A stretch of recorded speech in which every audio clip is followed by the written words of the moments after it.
Hi అండి, welcome to A to Z pharma group.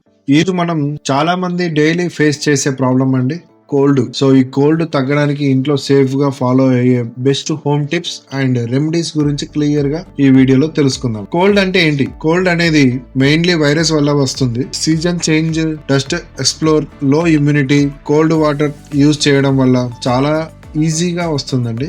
Nose లో mucus increase అయ్యి running nose, sneezing, throat irritation లాంటివి start అవుతాయి. Common symptoms వచ్చేసి cold common symptoms వచ్చేసి sneezing, running nose, throat pain, mild fever, headache, heavy feeling, watery eyes, weakness లాంటి common symptoms ఉంటాయండి. So best home remedies గమనించినట్లయితే ఇందులో వచ్చేసి ఒక 7 టైప్స్ హోమ్ రెమెడీస్ అనేది నేను చెప్తానండి. ఒకటి వచ్చేసి స్టీమ్ ఇన్హలేషన్ తీసుకోవాలి. అంటే హాట్ వాటర్ లో స్టీమ్ తీసుకుంటే నోస్ బ్లాక్ ఓపెన్ అవుతుంది, మ్యూకస్ ముల్ట్ తగ్గుతుందండి. సో సెకండ్ పాయింట్ వచ్చేసి జింజర్ టీ ప్లస్ హనీ తీసుకోవాల్సి ఉంటుందండి. జింజర్ ఇన్ఫెక్షన్ ని కంట్రోల్ చేస్తుందండి. హనీ వచ్చేసి థ్రోట్ ని స్మూత్ గా చేస్తుందండి. తులసి లీవ్స్ తీసుకోవాల్సి ఉంటుందండి. రోజు 4 నుంచి 5 తులసి ఆకులు తీసుకుంటే మాత్రం ఇమ్యూనిటీ పవర్ అనేది పెరుగుతుందండి. వామ్ సాల్ట్ వాటర్ గార్గిల్ చేయాల్సి ఉంటుందండి. అంటే థ్రోట్ పెయిన్ తగ్గుతుంది, ఇరిటేషన్ తగ్గుతుంది దీనివల్ల. టర్మరిక్ మిల్క్ అనేది తీసుకోవాల్సి ఉంటుందండి. సో నైట్ పడుకునే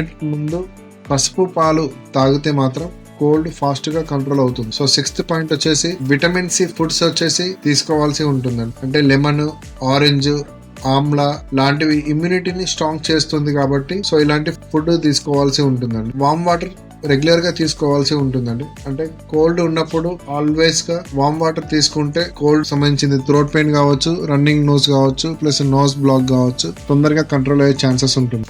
సో కొన్ని చేసే పనులు, కొన్ని చేయకూడని పనులు కూడా ఉన్నాయండి హోమ్ టిప్స్ లలో. ఒకటి చేసే పనుల గురించి నేను చెప్పినట్టయితే వేడి ఫుడ్ తీసుకోవాల్సి ఉంటుందండి. ప్రాపర్ రెస్ట్ తీసుకోవాల్సి ఉంటుంది. స్కార్ఫ్ తో లేకపోతే మాస్క్ తో నోజ్ అండ్ మౌత్ ని కవర్ చేసుకోవాల్సి ఉంటుందండి బయటికి ఎక్కడికైనా పొల్యూషన్ లోకి వెళ్ళినప్పుడు. డే టైమ్ లో రెగ్యులర్ గా స్టీమ్ అనేది తీసుకుంటే కోల్డ్ నుంచి కొంచెం ఉపశమనం అనేది ఉంటుందండి. సో చేయకూడని పనులు వచ్చేసి కూల్ డ్రింక్స్ అనేది వాడకూడదు, ఐస్ క్రీమ్స్ తినకూడదు, డస్ట్ ఎక్స్ప్లోర్ కాకూడదు, ఫ్యాన్ కింద డైరెక్ట్ గా పడుకోకూడదు. సో ఇవ్వండి చేసే పనులు, చేయకూడని పనులు. ఎప్పుడు మనం డాక్టర్ ని కన్సల్ట్ అవ్వాలంటే కోల్డ్ 3 to 4 days కన్నా ఎక్కువగా ఉంటే డాక్టర్ ని కన్సల్ట్ అవ్వాలి. కోల్డ్ తో పాటు హై ఫీవర్ వస్తే మాత్రం కంపల్సరీ డాక్టర్ ని కన్సల్ట్ అవ్వాల్సి ఉంటుందండి. బ్రీతింగ్ డిఫికల్టీగా ఉన్నప్పుడు, స్మాల్ కిడ్స్ కి, పీపుల్స్ కి కోల్డ్ సివియర్ గా అయితే అప్పుడు కంపల్సరీ డాక్టర్ ని కన్సల్ట్ అవ్వాల్సి ఉంటుందండి. చెస్ట్ లో వీజింగ్ సౌండ్ వస్తే మాత్రం మస్ట్ అండ్ షుడ్ గా డాక్టర్ ని కన్సల్ట్ అవ్వాల్సి ఉంటుంది. సో కొన్ని అవేర్నెస్ పాయింట్స్ కూడా ఉన్నాయండి. కోల్డ్ నార్మల్ అని